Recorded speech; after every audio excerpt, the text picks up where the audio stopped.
Good evening. I'd like to call the April 2018 General Services Committee meeting to order.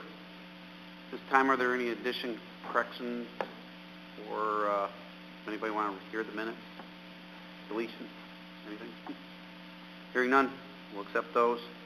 This time, privilege of the floor. Hearing none, we'll get to the resolutions. First resolution this afternoon or early evening, authorizing implementation and funding of the federal aid and state aid Marchicelli program eligible cost for transportation federal aid projects, appropriating funds therefore, and amending the 2018 county budget and capital plan. May I have a motion, please? Read it again. Mr. Ferris, Mr. Maxon, discussion. All in favor, aye. Aye. Opposed? Motion carries. Amending 2018 county budget to recognize insurance recovery and allocating same in the Sheriff's Department budget. May I have a motion, please? Mr. Cantwell. Mr. Doldo. Discussion?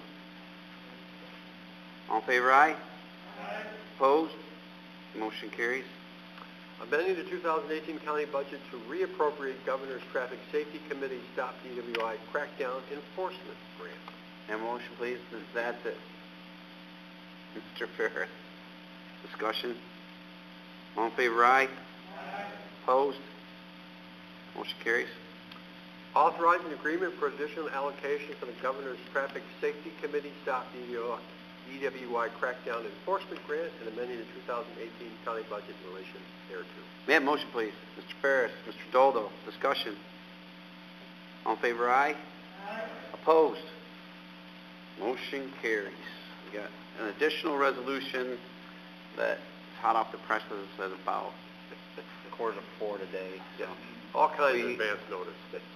Don't normally, we usually get this out in time, but decision was made that we don't want to wait a month through the process, so we'll go ahead and do it and indulge any questions that you might have on it. So go ahead, Bob. Okay. Amending the 2018 county budget in relation to the use of solid waste management capital reserve fund.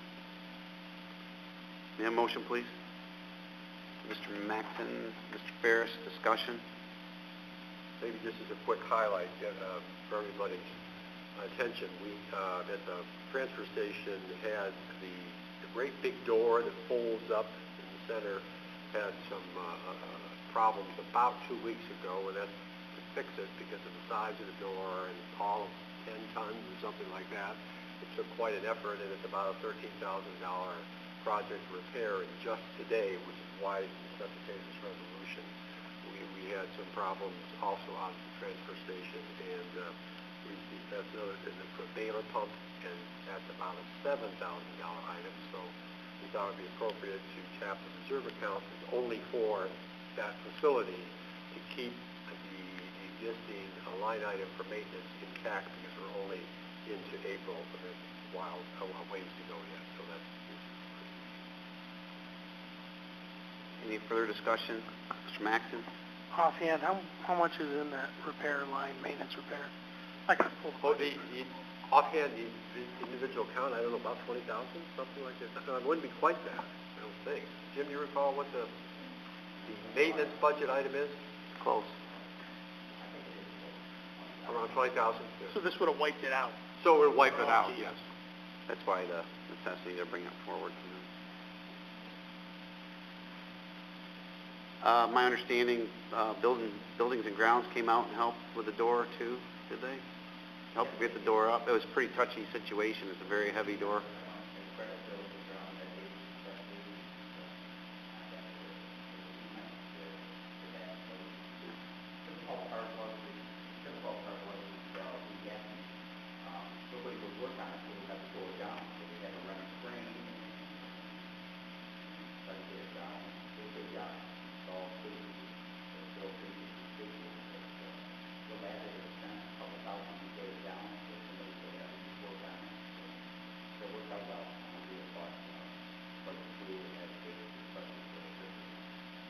And it was done safely by the book, and it's done with that. We'll say something about the baler. It is probably, Jimmy and I were just talking, probably 11 years old. Yeah, it was exceeding its life expectancy, because you don't know when it's time to go, the day it was, the day. Yeah, and the charge area has been relined once, so that's why we need to have the discussions about what our rates are and what our reserve is, and look forward down the line, because that probably is, I don't know what the bids would come in, but it's probably $500,000 to replace, and it will have to be replaced. And when we get done with it, it'll be scrap metal, so the baler. So it's a pretty hefty thing, and we should be looking at those replacement costs as we go forward, depending on what direction we're going to be in. But so we might get some of these smaller items that will fail on it that will need to be replaced as it goes on. Mr. Goldo. If I may say my little bit of piece.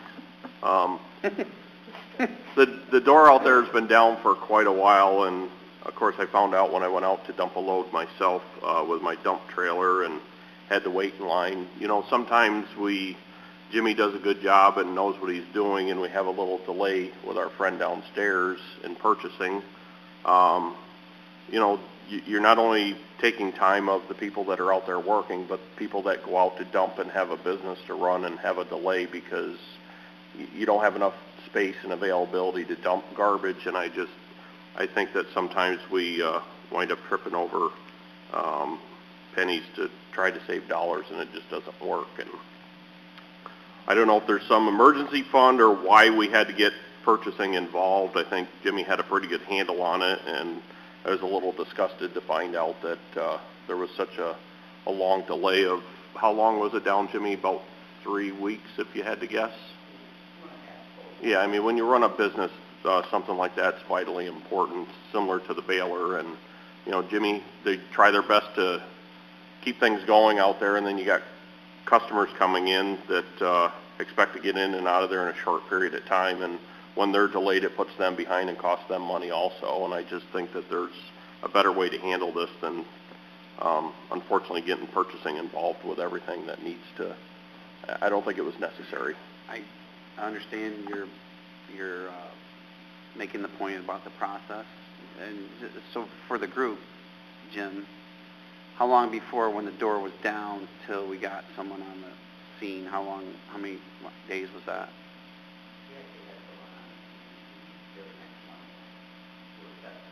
To assess the situation, but then that's just to get prices and stuff. So I guess the question would be, do you have a time frame from when the door was down until we got someone on the job? 4 business days. And was one of them a Saturday? Okay.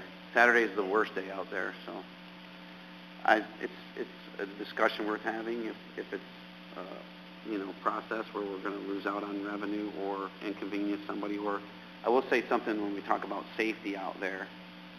It's to orchestrate all that traffic out there and to have people enter and exit safely. We've spent a lot of money on traffic flows and patterns with safety in mind, but if there's a choke area like that, then it really clogs up the works. And so I do understand your point about safety and fiscal responsibility.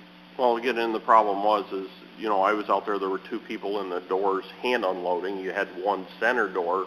You had me waiting and a dump truck waiting. So both of us could only use that center door. So it really kind of threw a wrench. And I can't imagine, I mean, I went out there, it was a little slow, but when they get busy, I think people would be, you know, quite upset. And I just think that there's a better way to handle it. I mean, I don't see any reason why purchasing or Jimmy can't get his 3 quotes together, and you know, it's kind of an emergency situation here. Let's get things rolling. Well, there's safety concern too. There's it's a dangerous business, and we got to do it in a safe manner. And the more that people are waiting or gets in a hurry and things like that, we just have to be aware of that. I think I appreciate your point, Anthony, but I think also for the record we have to acknowledge that in this case, I was joking about the weight of the door, but it is significant. So one of the problems that Jim and his crew were running into was finding a company that was willing to do it. It's not that there aren't some local firms as well as further away from Syracuse, Utica, or other places. The issue wasn't the fixing the door as much as it was the need to raise the door so you could fix it, and that became part of the dilemma. So some of the time spent was in securing the right firm to be able to do the work when many, because of the complexities of that door, weren't willing to do what they might otherwise do in another location. It was an unfortunate situation, and I guess we've learned a lot from it. Things break, so we have to be prepared for it next time. But there's a lot of people that do depend on that and us to be open. So looking at, now we know a plan B. Probably looking further into it, if something else happens, then we probably have a good idea of what we've got to do, right, Jim? Okay.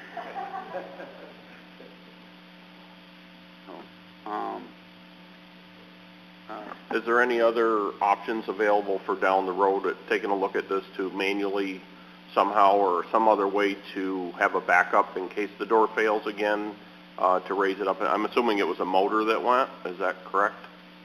Well, it was a motor and a brake that went from it. It's actually work on it. We actually had the motor. The company can't work on those motors in the air. And actually, we had to lower it down, cut the straps off it, so we could get the straps and we can unlock the air for the straps. So, we did have a backup plan. The backup plan is to try to take some of the residential out front for the facilities that we had before.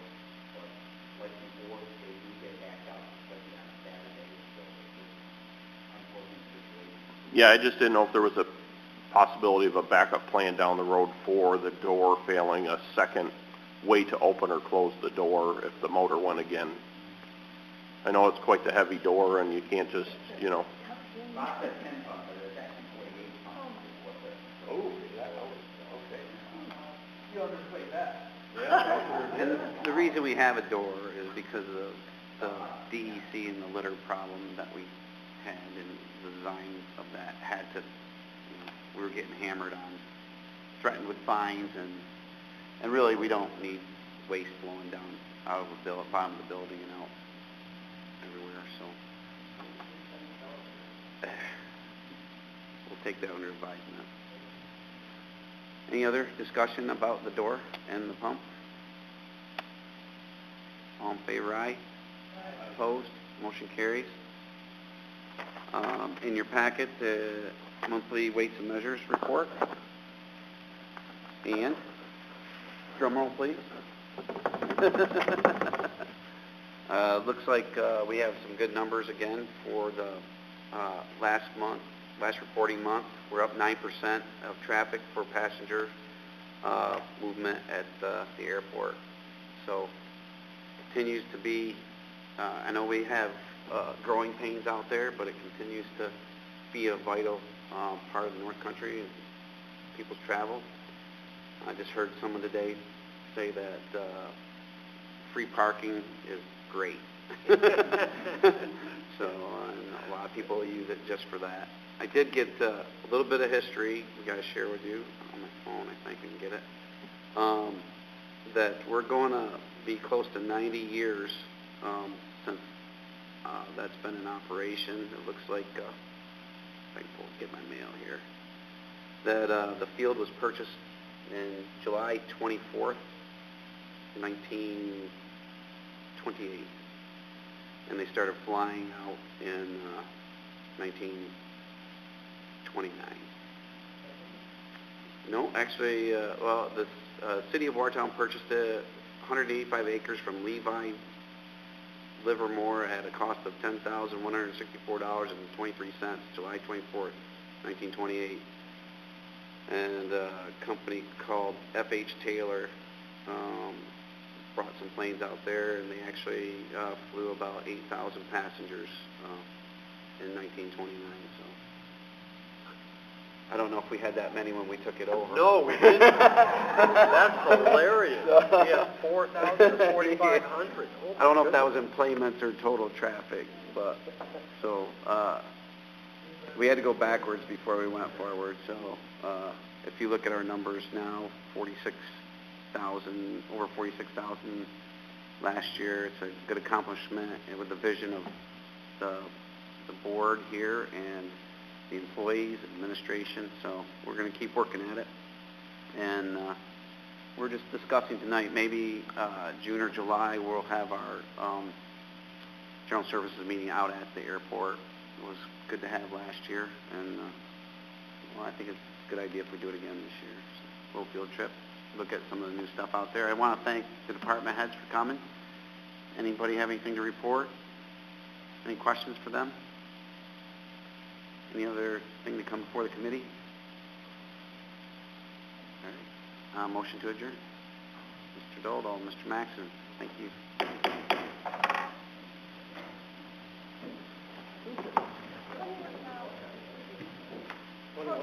21,000, Jeremiah, 21,000.